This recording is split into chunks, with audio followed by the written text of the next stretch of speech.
Hey everyone, Tyson the Subaru specialist from Subaru Prince George here. Today we're taking a look at the entry-level 2024 Subaru WRX in the magnetite gray metallic. So despite this being an quote-unquote entry-level model, it's very well equipped. Base model doesn't have to mean basic anymore. Of course, this is one of the faster cars in our lineup. That traditional Subaru hood scoop, that iconic rally car, the WRX. It's powered by a 2.4 liter turbocharged boxer engine producing 271 horsepower, and of course the iconic hood scoop for the top mount intercooler. It is, of course, turbocharged top mount intercooler, helps keeps things a little cleaner.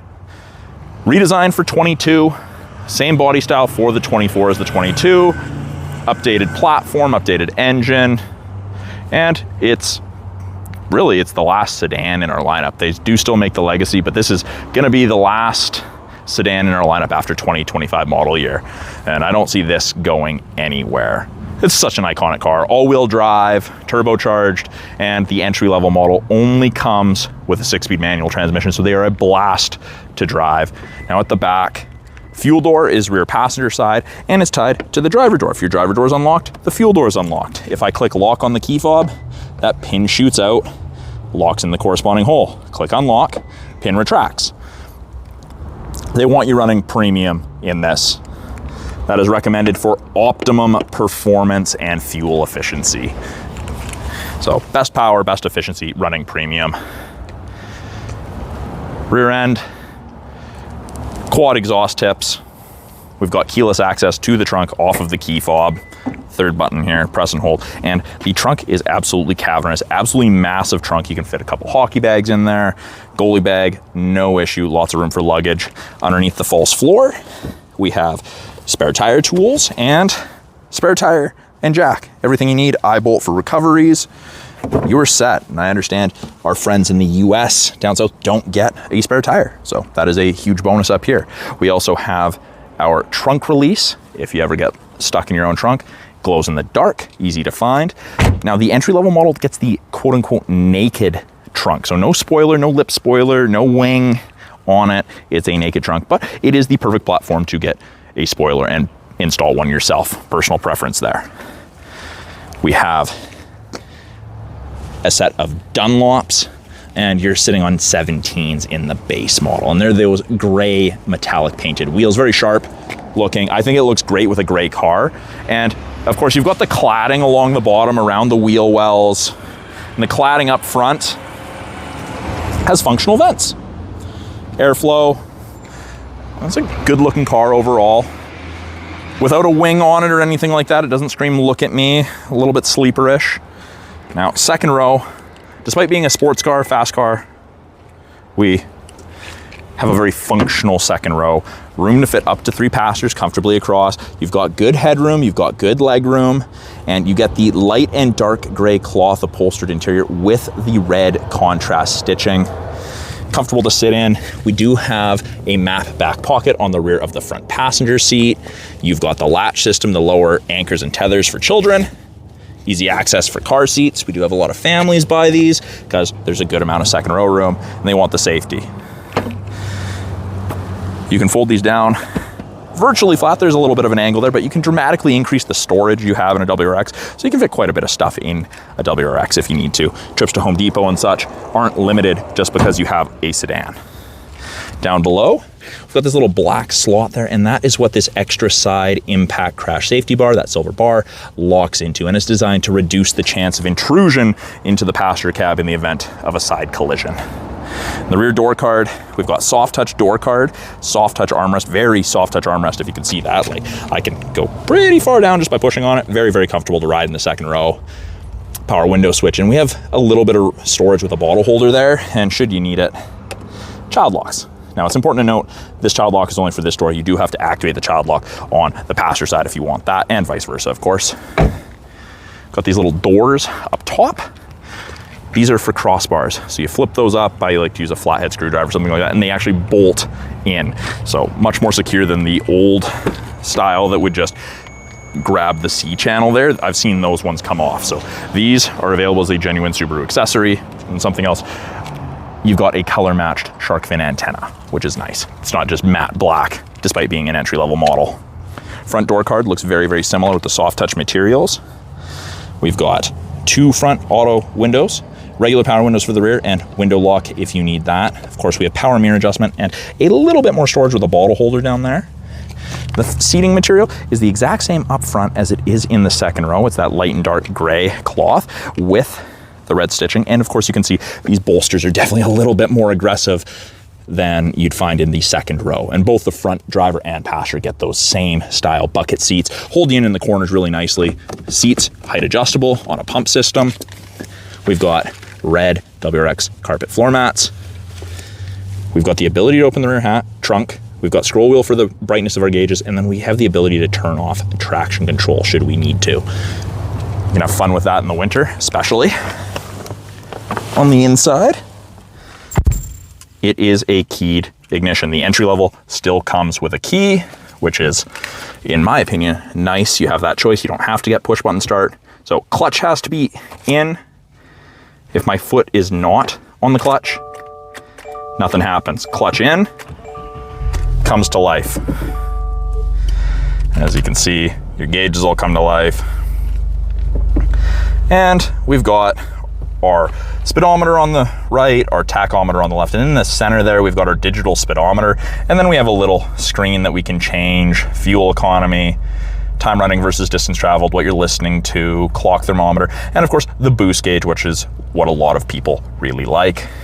We have ourselves a D-shaped steering wheel with a flat bottom, a little fatter where they want you to keep your hands, very comfortable in the hands, and it's a leather wrap steering wheel with red contrast stitching.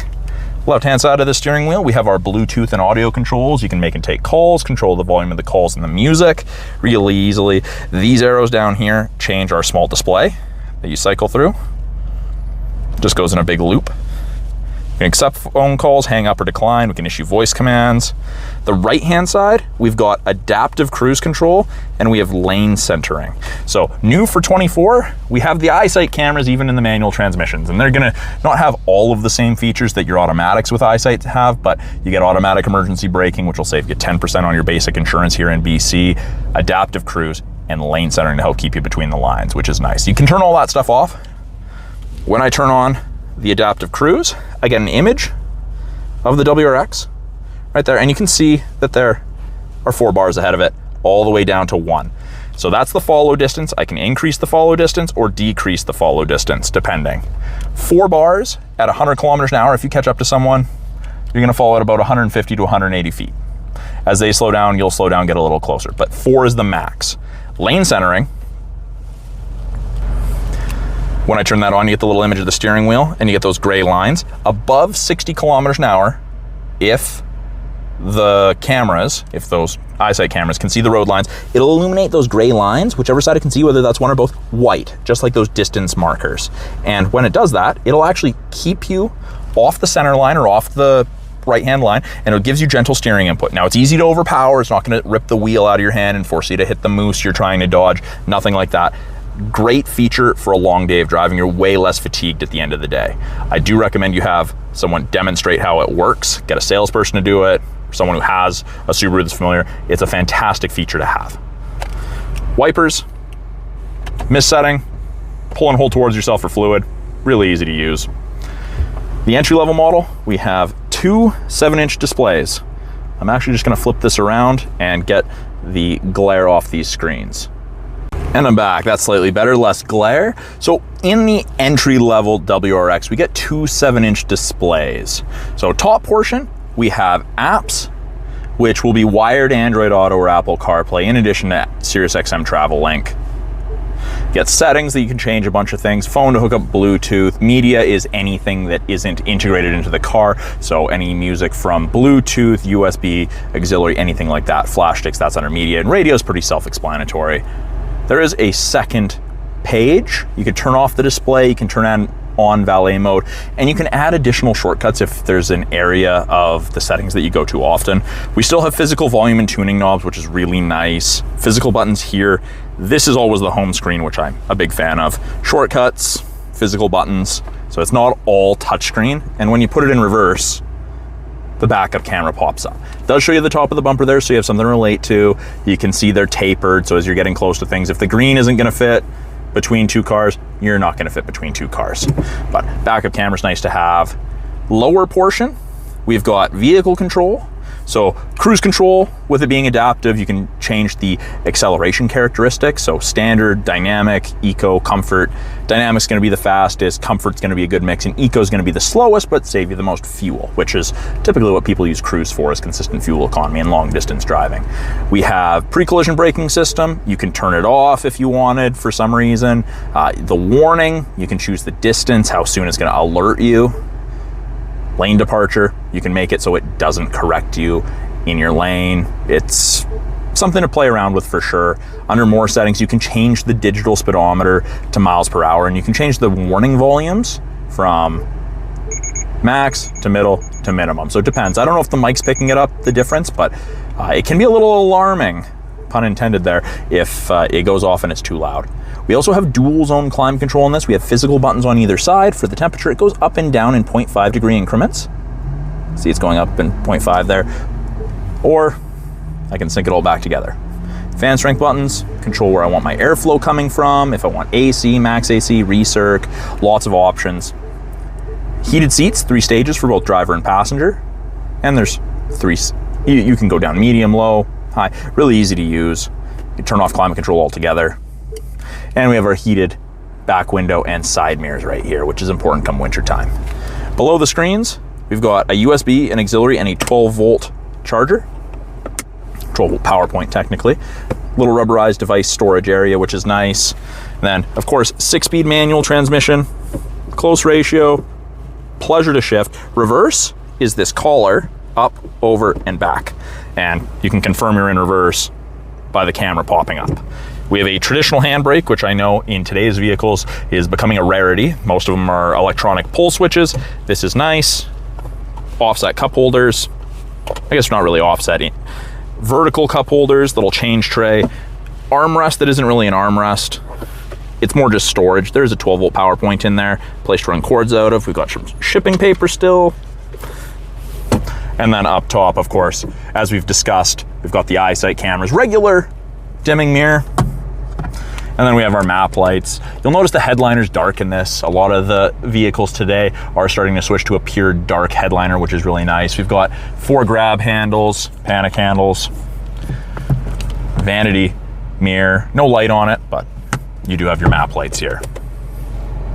Now, I didn't show you guys under the hood, so I'll do that. The 2.4 liter turbocharged boxer engine that you find in all of the WRXs.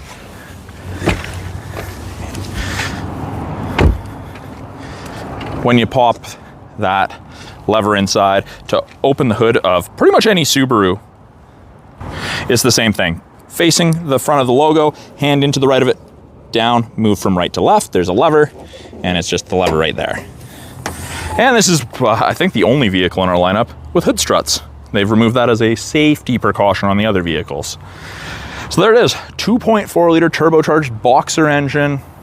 Intercooled, of course, turbos down on the bottom. Can't really see it from here, but yeah, big top mount intercooler. Pretty much everything in yellow is what the average consumer is going to touch during ownership, unless, you know, you're a mechanic. We've got our dipstick, we've got our coolant overflow, our washer fluid, our oil, our top mount oil filter. Really easy access to the battery, which is nice. It's not tucked way at the back like the BRZ. And we've got our brake fluid. And then you do have easy access to the air filter if you need to change that as well. And yeah, functional scoop, which is really nice. A lot of them on vehicles are only for show now, so it is refreshing to have something functional. And I like to push them down. I don't like to put it down and then push on it. It makes me feel like I am going to dent it, even though that's likely not going to be the case. I'll give you guys that final 360-degree walk around of the 2024 Subaru WRX Base model in the magnetite gray metallic. Absolutely phenomenal cars, a blast to drive, especially in low traction circumstances. One of the few manual all-wheel drive cars you can still get today. And they've now added the eyesight safety tech to it. Well, a portion of it, most of the forward stuff.